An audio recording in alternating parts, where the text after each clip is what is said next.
नमस्कार. दैनिक महासागरच्या महासागर डिजिटल न्यूजमध्ये आपलं स्वागत. खरं तर आपण दररोज उठल्यावरती संध्याकाळी झोपेपर्यंत सोशल मीडिया असो का न्यूज चॅनल असो, या ठिकाणी भोंदू अशोक खरात यांच्या बातम्या चालत आहेत. भोंदू अशोक खरात हा भविष्य सांगायचा, पण आज त्याला त्याचंच भविष्य कळलं आहे आणि त्यानं त्याचं भविष्य सांगितलं आहे. ते भविष्य म्हणजे त्यांनी SITच्या कोठडीमध्येच त्यांनी सांगितलं की सगळ्या तपासामध्ये त्यांनी काही गोष्टीला त्यांनी दुजोरा दिला आहे. काही जे गुन्हे आहेत ते मान्य देखील केले आहेत आणि पण त्यांनी स्वतःचं भविष्य सांगितलं की माझं मरण आता इथेच आहे. कारण भोंदू अशोक खरात याच्यावरती जवळपास 15 गुन्हे दाखल झाले आहेत. गुन्ह्यांचा आकडा वाढत आहे. दररोज काही ना काही प्रकरण समोर येत आहे.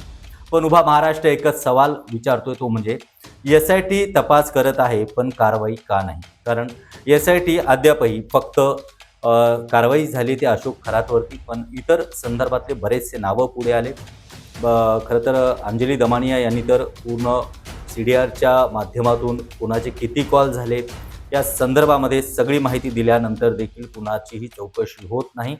यालाच अनुसरून नाना पटोले यांनी एक सवाल खडा केला आहे. ते म्हणजे त्यांनी सांगितलं आहे की अशोक खरात हा सरकारचाच माणूस आहे.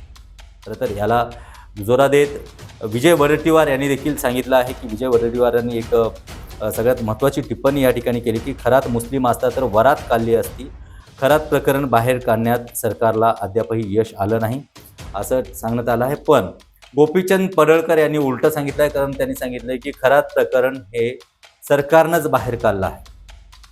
त्याचबरोबर अंजली दमानिया यांनी पुन्हा एक वक्तव्य केलं आहे.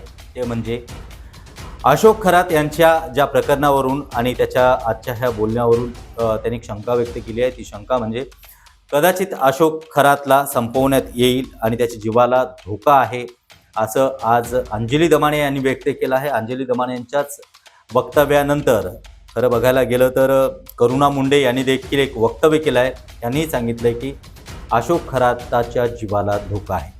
बरं, त्यातही एक सगळ्यात महत्त्वाची गोष्ट, खरात प्रकरणालाच धरून बीडच्या एका कार्यकर्त्यांनी SITकडे एक तक्रार दाखल केली आहे. ते म्हणजे त्यांनी सांगितलं आहे की खरात प्रकरणामध्ये बघायला गेलं तर रुपाली चाकणकरांकडून आता उपमुख्यमंत्री सुनेत्रा पवार यांच्या जीवाला धोका असल्याची तक्रार त्यांनी दाखल केली आहे. खरं तर हा खोडसाळपणा आहे का सत्य आहे ते आपल्याला नंतरच कळेल. पण हे राजकारण ज्या पद्धतीनं फिरत आहे, एकमेकांच्या बाजूने फिरत आहे, त्याच्यामध्ये बड्या नेत्यांची नावं येत आहेत. सगळं असताना SIT मात्र गेल्या अनेक दिवसापासून त्यांनी कुठलीही कुणावरही कारवाई केली नाही असा आरोप नाना पटोले यांनी देखील केला आहे. त्याचबरोबर नाना पटोले यांनी हे देखील सांगितलं आहे की खरातांची पत्नी जी आहे त्या बऱ्याच दिवसापासून पोलिसांची चौकशीसाठी पोलीस त्यांना शोधत आहेत, पण ते फरार आहेत. त्याचबरोबर त्यांचा मुलगा देखील फरार आहे. मग पोलिसांनी त्यांच्यावरती लक्ष ठेवलं नाही का, किंवा पोलीसच या प्रकरणाला थोडंसं विलंब करतायत का, ही शंका या ठिकाणी उपस्थित करण्यात आली आहे. कारण तुम्हाला माहिती आहे की जेव्हा एखाद्या ज्याच्यावरती शंका घेतली जाते आणि तो व्यक्ती जेव्हा पोलीस यंत्रणेपासून लांब पळतो, तेव्हा ते सगळे प्रूफ जे आहेत ते दडपवण्याचा प्रयत्न करू शकतो, संपवण्याचा प्रयत्न करू शकतो. त्याच्यामुळे ही शंका इथे व्यक्त केली जाते. EDकडून जवळपास खरात त्यांचे 3 खाते सील करण्यात आलं आहे. तसेच त्यांची पत्नी कल्पना खरात यांचं देखील एक खातं या ठिकाणी सील करण्यात आलं आहे. तर ह्या सगळ्या गोष्टीमध्ये बघायला गेलं तर त्यांची खरातांची बायको पोलिसांना का भेटत नाही असा सवाल देखील या ठिकाणी विरोधक विचारत आहेत. आणि CDRच्या संदर्भामध्ये देखील नाना पटोले यांनी एक मुद्दा सांगितला आहे. CDR कसा पोहोचतो सरकारजवळ असा त्यांनी सवाल उचलला. त्याचबरोबर सरकारच्या प्रवक्त्याकडे तो CDR गेला आहे. तर सरकारचा प्रवक्ता असं कुणाला म्हटलं हे तुम्हालाही कळलं असेल. खरं तर अंजली दमानिया यांना उद्देशून हा टोला मारण्यात आला आहे.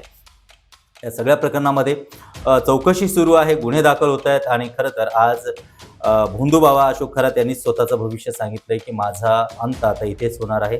आणि त्यांच्याच ह्या विषयावरती धरून महाराष्ट्रामध्ये त्याच्या जीवाला धोका आहे खराताच्या, हे देखील या ठिकाणी बोललं जात आहे. खरं तर खरातांच्या बातमी संदर्भात आपण नेहमीच जाणून घेऊयात. खरं तर अख्खा महाराष्ट्र सोडा, पण विशेष म्हणजे देशभरामध्ये भोंदू अशोक खरात यांची चर्चा चालू आहे. आणि खासदार सुप्रिया सुळे यांनी देखील सांगितलं की दिल्लीमध्ये आम्ही जेव्हा जातो तेव्हा महाराष्ट्राच्या जी बदनामी झाली आहे ते ऐकून आम्हालाही असं वाटतं की हे अतिशय विचित्र चाललं आहे. तर महाराष्ट्राचं राजकारण चाललं आहे कुठं हे पाहणं गरजेचं आहे. पुन्हा भेटूया पुढील कार्यक्रमात. तोपर्यंत नमस्कार.